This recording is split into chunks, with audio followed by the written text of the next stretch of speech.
colocar para gravação, tá? Então, estamos aqui para essa aula, essa gravação, para fazer a resolução das atividades que foram propostas para vocês. Certo? Esse material vai estar lá no Google Sala de Aula. Qualquer dúvida, pode perguntar aqui ou no WhatsApp. Então, pessoal, primeira atividade que foi passada para vocês foram essas aqui, atividades 1 e 2. Primeiro, o que são as ciências sociais? E 2, quais são essas ciências sociais ou quais são elas? Certo? Muito simples. As ciências sociais estudam os mais variados aspectos da sociedade e a influência do comportamento humano em uma determinada sociedade. Não se pode confundir com ciências humanas, né? As ciências humanas, ela está mais ligada, né, ao indivíduo na sociedade, né, como a história, a geografia, a filosofia, a sociologia, né? Mas as ciências sociais, certo? Elas estudam vários aspectos dentro de uma sociedade. Por exemplo, a questão da política, a questão do poder, a economia, a cultura, certo? E que esses aspectos influenciam no comportamento humano, tá? E quais são essas ciências sociais, né? Entre elas estão a antropologia, que ela é voltada para o estudo da diversidade cultural, a ciência política, né, centrada mais nos temas da questão do poder, a política propriamente dita, e a sociologia, né, que ela é voltada para o estudo das relações na sociedade, as relações dos indivíduos na sociedade, ok? Alguma pergunta? Alguma dúvida? Então, foram estas as atividades 1 e 2. A atividade 3, que algumas pessoas até confundiram, né? Mas a atividade 3 que eu pedi para ser feita foi essa aqui, a que tem um carro e a questão do adesivo. Algumas pessoas colocaram o revendo da página 43, mas o que eu pedi foi esse aqui, né? Eu até coloquei bem explicado que era o interagindo, coloquei até um carrinho do lado para saber que era essa questão aqui, certo? Você já deve ter visto adesivos como este em veículos. Você consegue imaginar uma explicação para o sucesso desse tipo de adesivo? Pense sobre o que eles dizem a respeito do que entendemos por família. E eu também gravei, minha gente, né, uma aula explicando essa questão aqui, né? Inclusive, eu coloquei lá no Google Sala de Aula essa questão e depois a explicação. Que é muito comum a gente ver, tinha até mais, né? Hoje bem menos, né? Esses adesivos nos carros. E que ela surgiu, né? Esse adesivo surgiram, assim, que foi uma pessoa que quis homenagear a família, né? Não tinha o intuito de isso proliferar para o país todo, como aconteceu, certo? Foi lá no início dos anos 2000 que começou a surgir esses adesivos aqui, que geralmente eram comprados em bancas de jornais, de revistas. Eu mesmo cheguei a ver, mas nunca comprei, certo? Mas acredito que alguns aqui viram ou colocaram nos carros das famílias, tá? Mas a crítica é, minha gente, o que entendemos de família hoje? Será que é só o pai, a mãe, os filhos? Tem adesivo que tem até os bichos, né, de estimação. Cachorro, gato, papagaio, enfim. Mas a questão é, o núcleo familiar hoje mudou. Hoje a família ela é constituída por vários e outros membros, né, que não somente o pai ou a mãe, mas hoje a família ela está constituída por avô, né, a filhos, netos, a avó, os filhos e netos, netos, né, ou os avós e os netos, tá? Temos também a família hoje, né, homoafetiva, certo? Um homem e os filhos, ou duas mulheres e os filhos, tá? Então, dá a entender, né, e a questão faz essa observação, que família só é pai, mãe e filhos, tá? Então, ele faz, assim, uma chamada, né, uma observação, certo?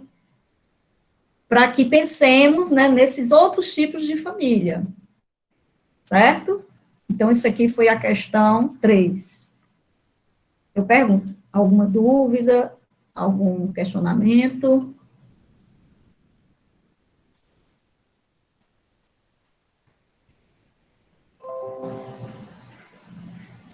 Então, vamos passar para a seguinte. Atividade 4, certo? Atividade 4, aí sim, da página 60, né, o revendo, vocês têm que observar, ó, porque existem várias atividades, né, eles têm sempre um título, né, revendo, interagindo, contraponto, né, então, tem que observar, né, quando eu coloco qual é a atividade especificamente. Tá? Então, aqui temos aqui 5 questões a respeito do capítulo 2, né, que fala sobre padrões, normas e cultura, mais precisamente sobre a questão, né, e o conceitos de cultura. Aí eu vou fazer aqui um parênteses, né, para a gente fazer uma comparação ao capítulo 1, para a gente poder entender mais isso aqui. O capítulo 1, quando ele fala sobre evolucionismo e diferença, né, o capítulo, ele começa a falar sobre o período, né, da chegada, né, dos europeus aos continentes que foram dominados, né, a dominação europeia aos continentes. Faz também referência ao chamado neocolonialismo, o imperialismo do século XIX, quando os europeus dominaram, né, o continente africano, o continente asiático, tá? E exatamente a visão que o europeu ou estadunidenses, eles tiveram nesse contato. Né? Aí o capítulo, ele coloca, né, que essa visão foi evolucionista, por isso que o nome do capítulo é o evolucionismo e diferença, tá?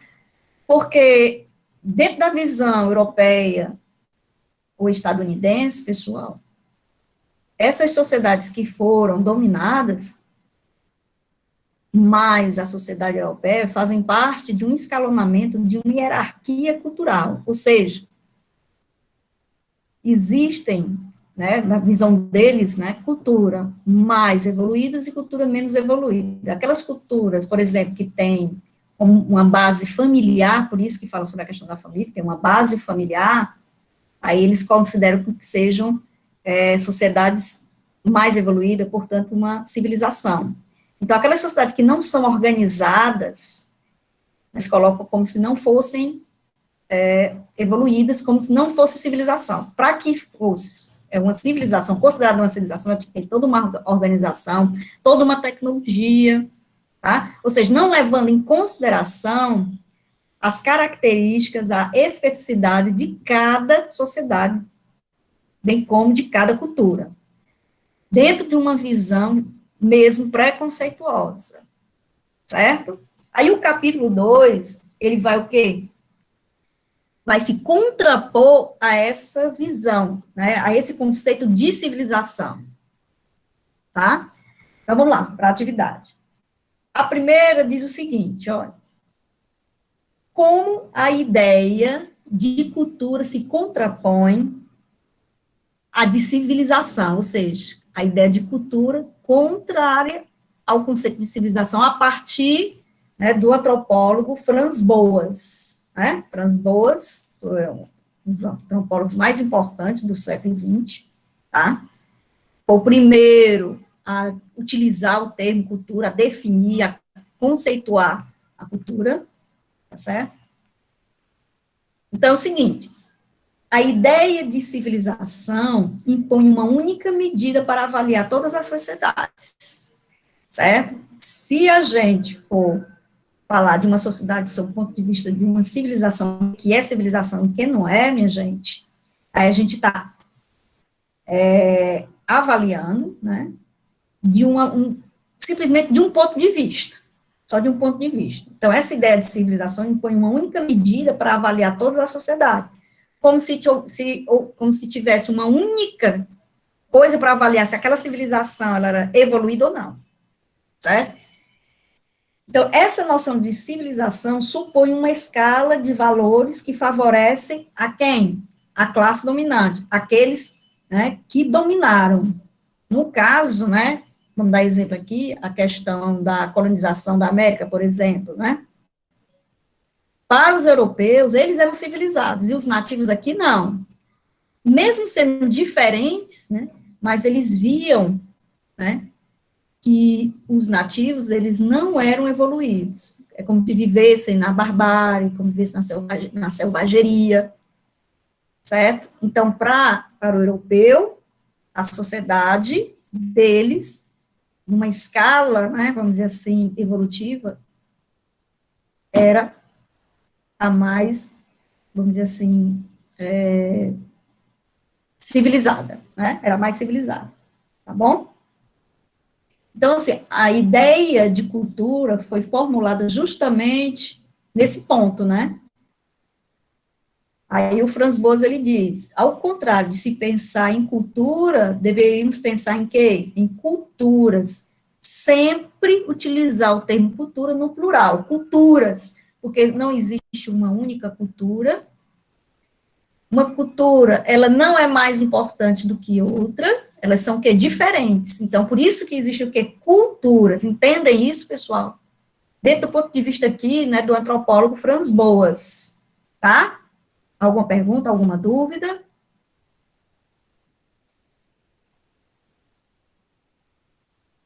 Ora, as respostas não precisam estar iguais às minhas, mas que façam um sentido, tá certo? Que façam um sentido.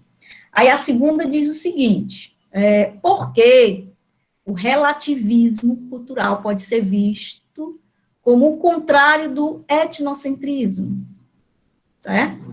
Porque o relativismo cultural ele pode ser visto como um contrário do etnocentrismo. Ó, ao fazer a avaliação das diferenças, né, de culturas, o etnocentrismo, gente, ele só utiliza como critério os seus valores específicos.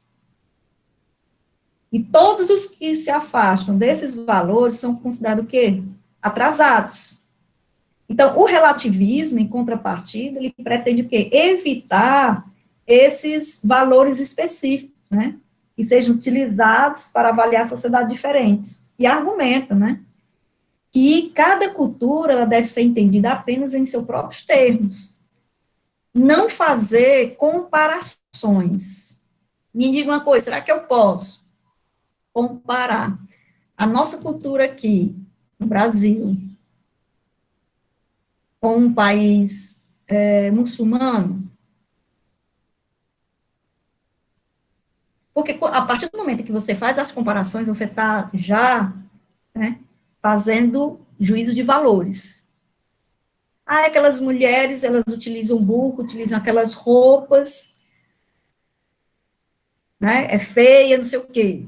E aqui não, a gente é bem à vontade, bem, a roupa bem descontraída, usamos biquínis, né, e as muçulmanas não.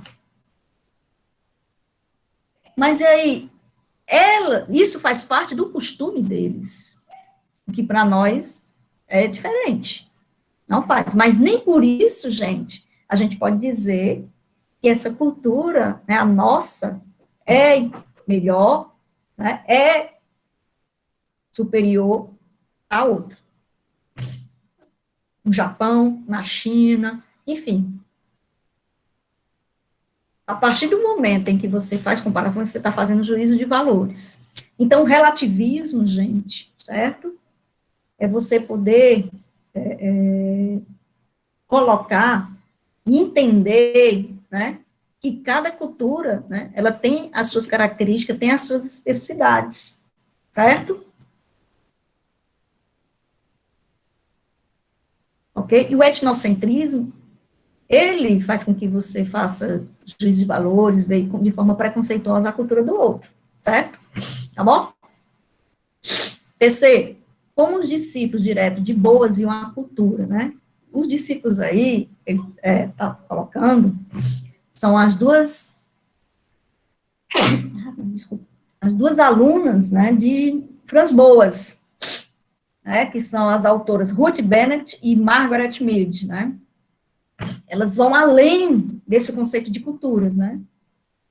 Elas acreditavam que as culturas levariam os integrantes de uma sociedade a realizar comportamentos padronizados, né? Então, assim, determinada cultura moldaria um tipo específico de pessoa.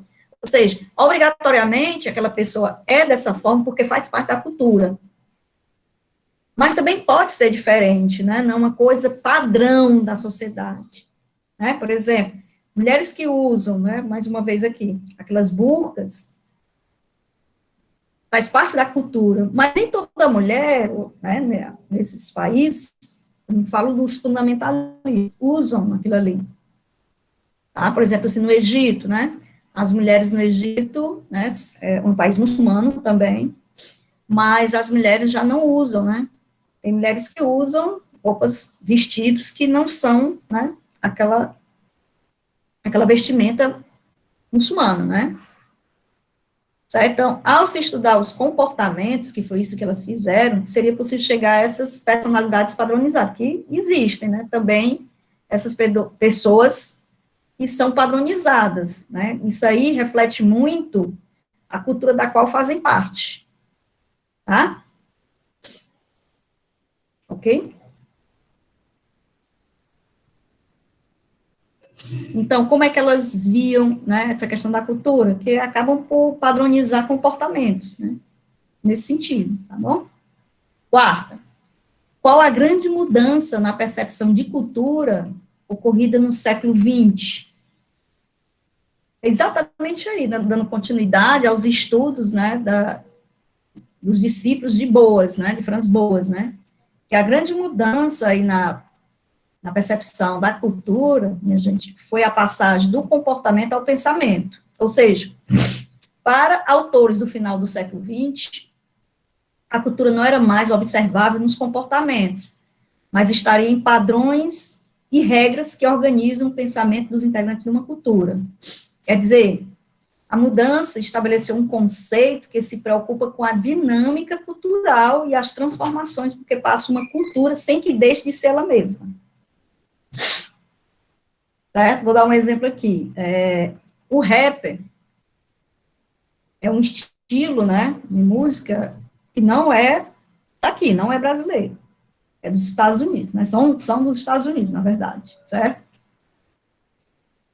Só que os rappers daqui, né, vocês devem conhecer, né, aquele Devil, né, o Criolo, né, que são cantores de rap, eles utilizam, né, esse estilo para fazer críticas, né, da sociedade, de governos, né, questões, principalmente sobre questões sociais, mas o rap, ele não vai deixar de ser rapper, né, da origem lá nos Estados Unidos, certo? O que foi que houve aí? A mudança, né, de comportamento, mas o pensamento, né, é o mesmo, tá certo? Então, esse seria mais um exemplo, assim, de mudança, até porque, minha gente, esses autores do século XX, eles viam cultura como sendo uma coisa dinâmica, né, que muda, né, com o passar do tempo, né, com a história. Então, há uma mudança, ela não é estática, ela muda, né, tá? Quinta e última questão, olha. Por que o conceito de cultura tem sido criticado como produtor, né, de estereótipos, certo? Olha, porque algumas descrições acabam por inventar uma realidade a respeito da população estudada com base em palavras de outros, certo? E muitas vezes essas descrições geram preconceitos em relação às pessoas dessa sociedade. De modo que o conceito, né, de cultura, ele pode se transformar em um instrumento de desconhecimento, e não no seu contrário, né? Como querem muitos antropólogos, certo? Então, acaba, né, por gerar juízos de valores, preconceito, estereótipos, tá certo? E, por fim, né, aqui uma frase, né, para vocês fazerem reflexão: as raízes do estudo são amargas, mas seus frutos são doces, né? Aristóteles. Ok? Ok, professor.